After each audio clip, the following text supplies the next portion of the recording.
Ya está.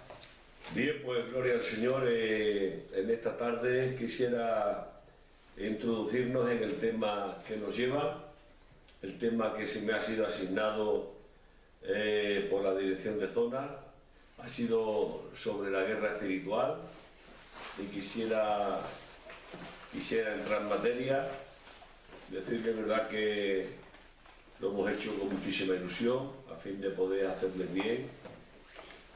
Y aparte de que lo tenemos en formato escrito, vemos conveniente el poder hacerlo verbal a fin de que se pueda comprender mejor.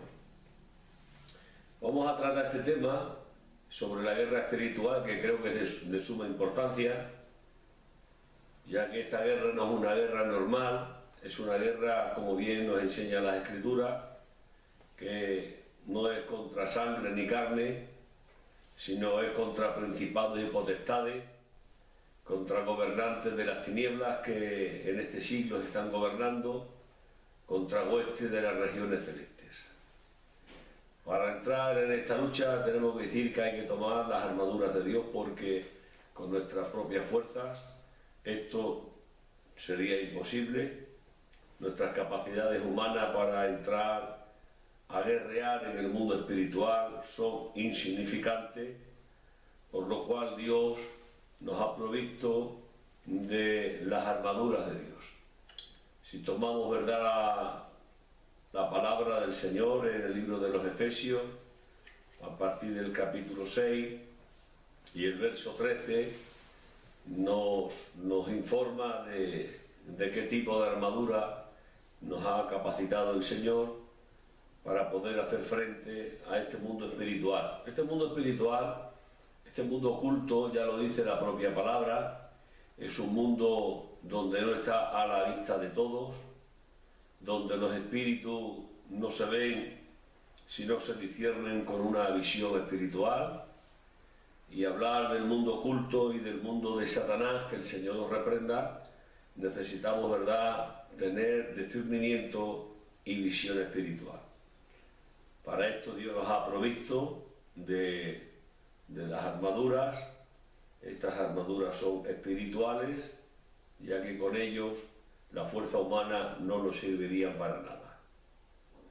Así que nos aconseja el apóstol Pablo, dice: «Está firme, pues, ceñidos vuestros lomos con la verdad y vestido con la coraza de justicia».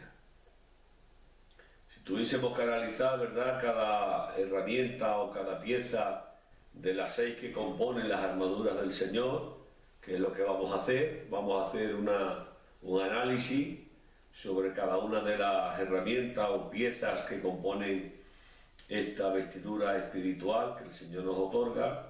El cinturón de la verdad no se refiere al Evangelio o a la verdad del Evangelio. El cinturón de la verdad se refiere a la integridad de la persona. En este mundo del espíritu no podemos entrar a batallar si verdaderamente no vivimos una vida de integridad. Cuando hablamos de integridad, hablamos, ¿verdad?, de que no podemos quedar ningún tipo de fisura, ningún tipo de pecado a nuestro alcance, ya que sería un punto flanco para que Satanás pudiese hacer una brecha importante en nosotros. Cuando habla del cinturón de la verdad, está hablando de la integridad. En el Salmo 51, verso 6, el salmista así nos lo expresaba.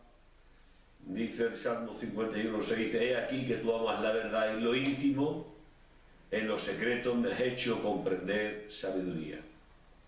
Y todo aquel que se pone a pelear en esta guerra tiene que ser íntegro, sin dejar ningún tipo de fisura, porque el enemigo la aprovecharía para nuestro perjuicio. Hay que ser íntegro aún en las cosas más sencillas en las que podamos vivir a diario. En cualquier causa, cualquier motivo, cualquier puerta abierta, sería un perjuicio bastante grave para nosotros. El apóstol Pablo, en el libro de los Efesios, capítulo 4 y versículo 27, así nos lo hace entender diciendo no le deis lugar al diablo. Es importantísimo que dentro de la vida del creyente que entra a guerrear en el mundo espiritual sea bien ceñido con ese cinturón de la integridad, de la pureza, viviendo una vida santa delante del Señor y no dejando ningún tipo de coletilla suelta, porque sería lo suficiente como para que Satanás la aprovechara y nos causara grandes perjuicios. Así que la primera pieza en la que el Señor nos da para que forme parte de esta indumentaria sería el cinturón de la justicia. La segunda parte que nos hace ver de la armadura es la coraza de justicia.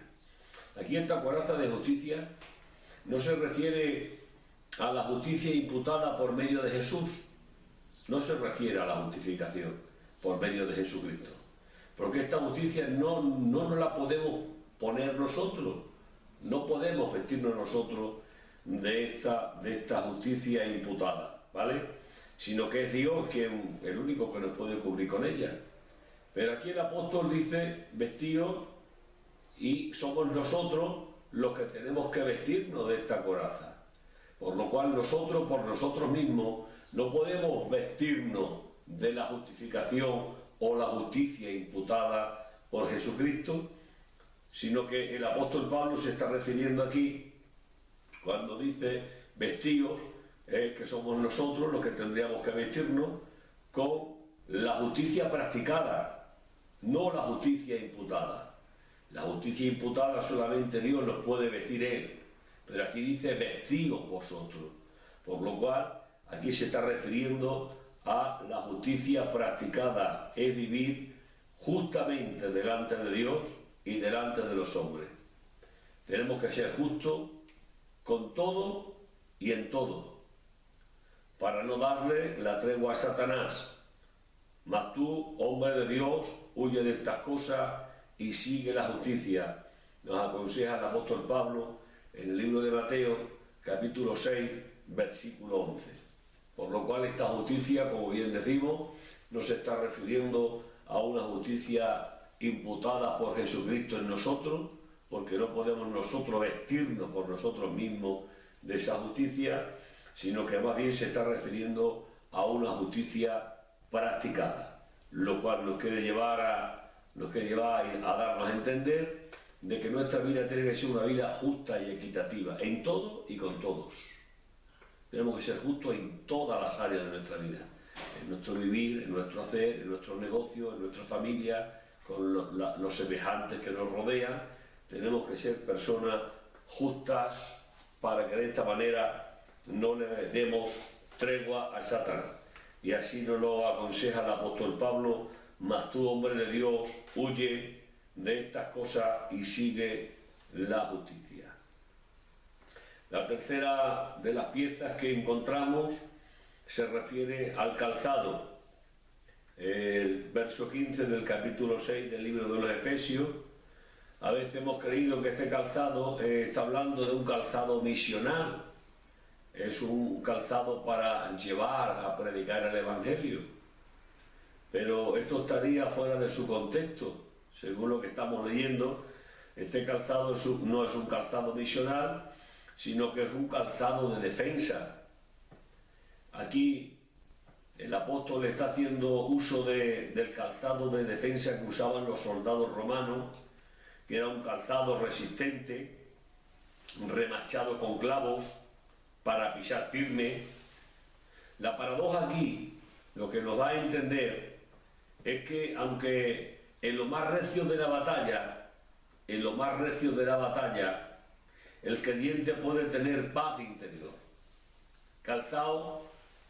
Del calzado de la paz está dándonos a entender de que el creyente, aun en la batalla más recia, porque tengo que decir que entrar en este mundo, entrar en esta guerra espiritual, nos vamos a encontrar en situaciones difíciles, situaciones donde vamos a tener cuestiones difíciles de resolver. Satanás no es una víctima que se deja fácilmente derrotar. Va a guerrear, va a pelear, va a intentar influir no solo en nosotros, sino en nuestro entorno, en nuestro alrededor.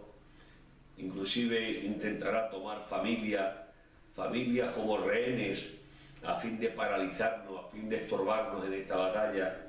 Pero aún en esta batalla recia, ardua, en la que vamos a entrar, el Señor nos asegura de que vamos a tener paz en ella.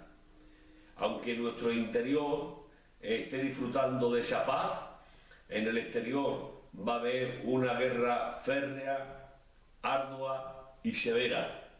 El Señor ya lo advirtió, el Señor Jesucristo, en el libro de San Juan, en el capítulo 16, versículo 33, ya nos decía: en el mundo tendréis aflicción, pero confiad, yo he vencido al mundo. Pero confiar es decir, aunque lo vais a pasar mal, pero confiar, la victoria es segura y dentro de vosotros vais a tener una paz espiritual, porque a fin de cuentas la paz viene a ser un fruto del Espíritu Santo y que eso es inalterable aún por las guerras o batallas que podamos emprender contra este enemigo llamado Satanás, que desde aquí lo atamos y lo reprendemos en el nombre de Jesús. La cuarta pieza de estas armaduras sería el escudo de la fe. El escudo de la fe es algo elemental en esta batalla, queridos hermanos, sabiendo que Satanás no se va a quedar quieto y que va a intentar paralizarnos con dardos de fuego que lanza a fin de poder consumirnos. Y para esto tenemos que tener el escudo bien alto, el escudo de la fe, para poder apagar los dardos de fuego que Satanás nos lance. El verbo usado para tomar significa recoger o levantar. Levantar del suelo el escudo. Esta es una iniciativa que tiene que tomar el creyente en tomar o levantar del suelo el escudo que quizás lo hayamos tenido un poco dejado. El escudo al que hace referencia el apóstol es un escudo que cubría desde la rodilla hasta los ojos. Aquí la fe se entiende como la firmeza en la verdad de Dios. Esa fe que es la que vence al mundo, según Primera de Juan, capítulo 5, versículo 1. Una firmeza en el poder de Dios, confiando siempre en Él, creyendo en su palabra. Y su palabra dice que Jesús nos entregó derrotado desde el Calvario a este adversario llamado el diablo, Satanás, el dragón, la serpiente antigua. Él nos lo entregó derrotado y por lo tanto, queridos hermanos, esto nos hace sentirnos firmes, confiados en Él, creyendo en su palabra y creyendo que Jesús nos lo entregó derrotado. Y aunque el escudo no apaga los dardos, porque el escudo no apaga los dardos de fuego, pero sí que los hacía caer al suelo, queriendo decir que la fe hace inofensivo todo ataque de Satanás contra la Iglesia del Señor. La fe es una de las piezas importantes dentro de esta armadura, ya que sin ella será todo dificilísimo, por no decir imposible.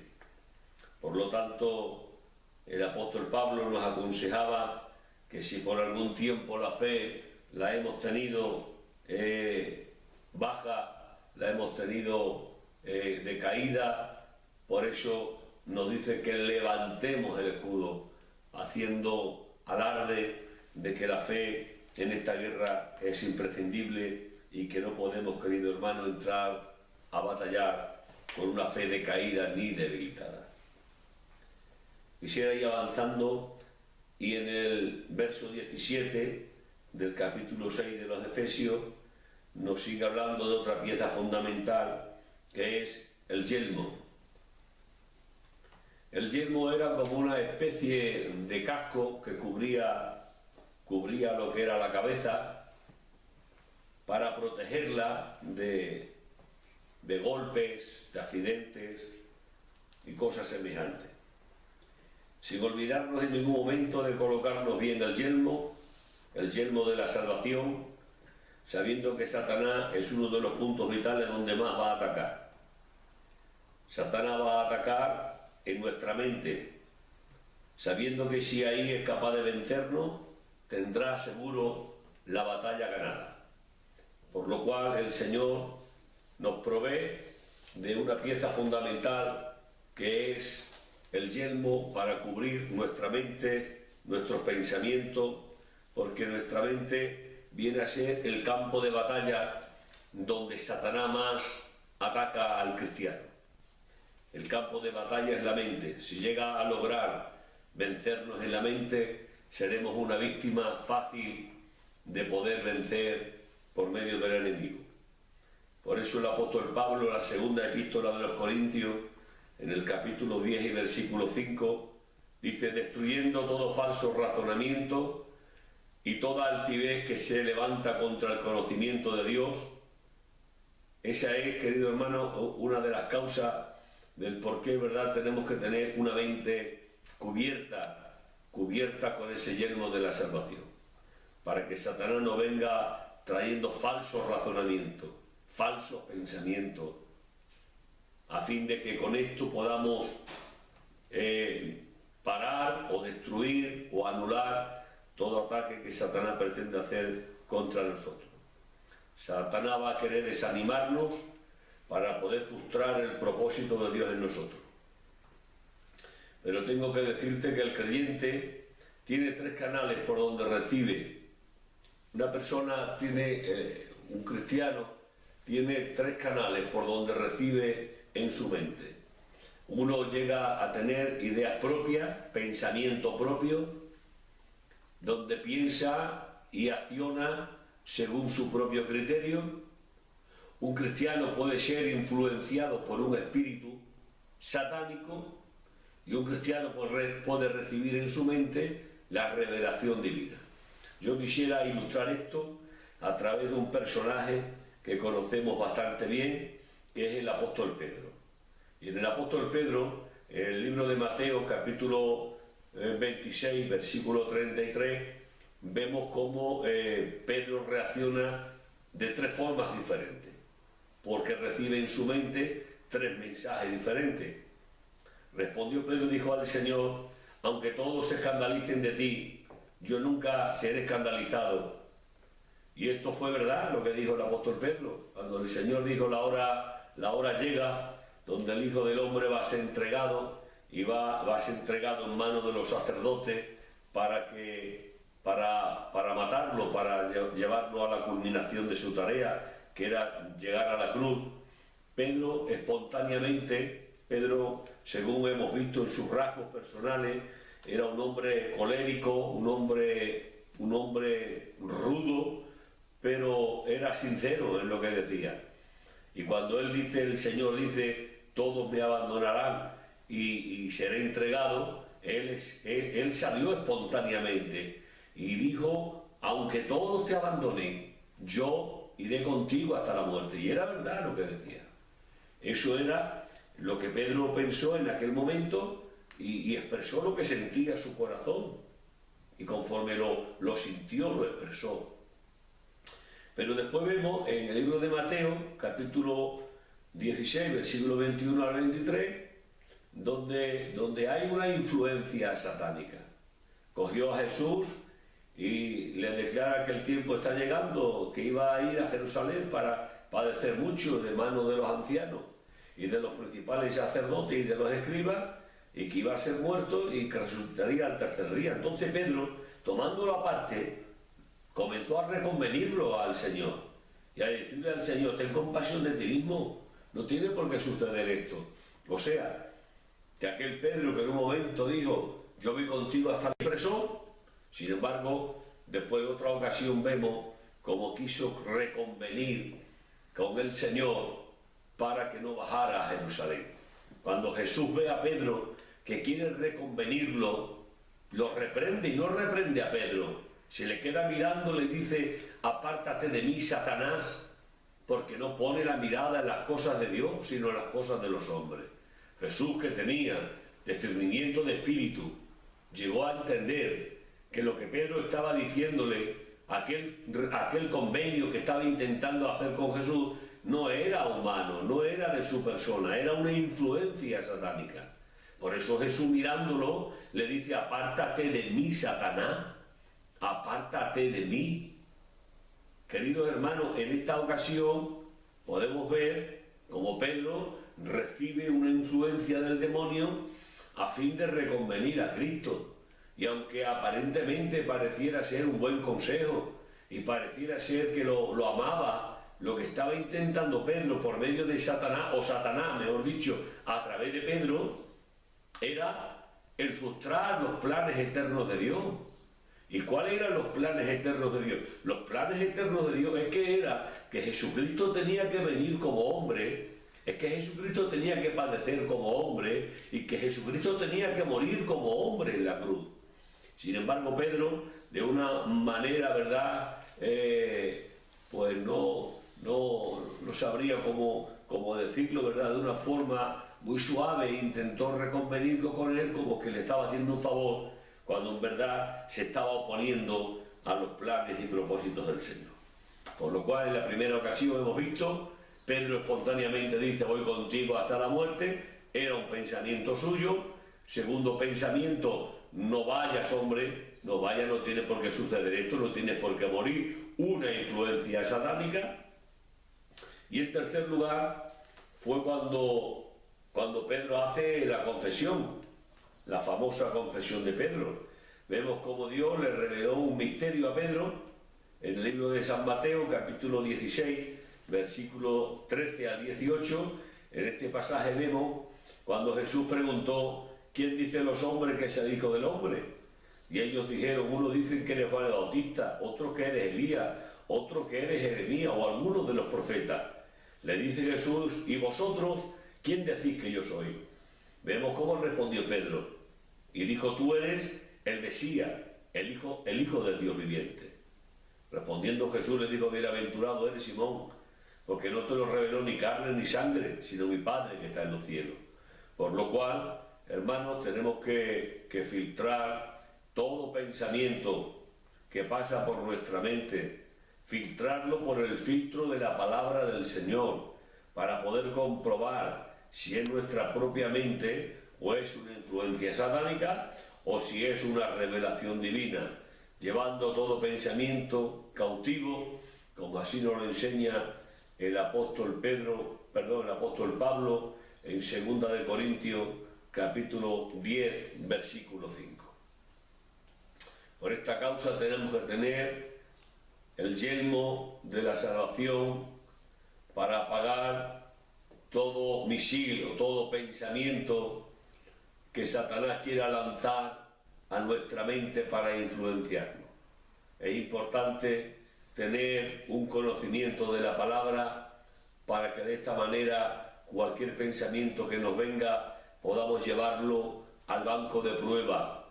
El banco de prueba es la palabra, y si el pensamiento que tenemos, por bueno que parezca, por buenos sentimientos que afloren en él, si ese pensamiento está en contradicción con la palabra del Señor, tenemos que entender que realmente ese pensamiento no viene de parte del Señor.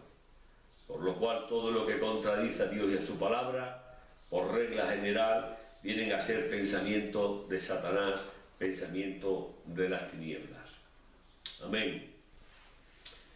La sexta pieza que compone esta armadura es la espada. La espada es el único arma que en la composición de esta armadura es para atacar. Hasta aquí, todas las piezas que hemos recibido ha sido para poder parar, para poder defendernos, pero la espada es el único arma o la única pieza que se nos entrega para atacar al enemigo. Nuestra defensa en la batalla tiene que ser siempre la espada, la palabra del Señor. Por eso es importante que los cristianos escudriñemos la palabra, tengamos un conocimiento amplio de la palabra del Señor, a fin de que cuando tenga Satanás que atacarnos, sepamos defendernos con ella. Si estamos bien nutridos de la palabra de Dios, Satanás no podrá vencernos fácilmente. Pero si somos ignorantes en cuanto a la palabra, seremos fáciles de vencer. Cristo nos dio ejemplo de cómo vencer a Satanás. Lo venció con ayuno, lo venció con oración y lo venció con la palabra. Preparémonos para la batalla, queridos hermanos. Prepárate con excelencia, prepárate a fondo, la causa lo merece. Hemos podido observar que Dios nos ha provisto de una buena provisión, ya que la lucha no es cualquier cosa. Pero sí tengo que decirte que aunque la lucha es férrea, pero también tengo que decirte que es posible. Jesús ya nos lo entregó derrotado. Lo derrotó en el Calvario y nos lo ha puesto bajo la planta de nuestros pies.